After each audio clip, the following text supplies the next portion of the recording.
રાધે રેસિડેન્સીમાં રહેતા સચિનભાઈ ગોહિલ પોતાના મકાનને તાળું મારી નોકરી ઉપર નાઇટ શિફ્ટમાં ગયા હતા. તે દરમિયાન રાતે તસ્કરોએ તેઓના મકાનને નિશાન બનાવ્યું હતું. તસ્કરો દરવાજાનું તાળું તોડી અંદર પ્રવેશી કર્યો હતો અને સોના ચાંદીના ઘરેણા મળી અંદાજે 1.5 થી 2 લાખના મુદ્દામાલની ચોરી કરી ફરાર થઈ ગયા હતા. જ્યારે તસ્કરો અન્ય 2 મકાનોને નિશાન બનાવ્યા સહિત સોસાયટીમાંથી પાર્ક કરેલ બાઇકની પણ ચોરી કરી પલાયન થઈ ગયા હતા. ચોર અંગે સી ડિવિઝન પોલીસે ગુનો નોંધવાની તજવીજ હાથ ધરી હતી.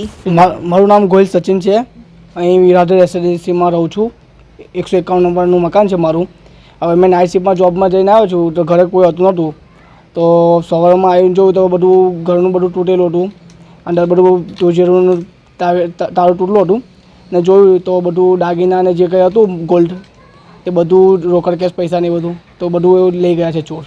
ચોરી કરી ગયા છે. આ બારી આગળથી પ્રવેશ કર્યો. હા થઈ છે. બાઇક ચોરી ગયા છે 2-3 જગ્યા પરથી અને 2-3 જગ્યા પર ચોરી થઈ છે. મારે 1.5-2 લાખનું થયું.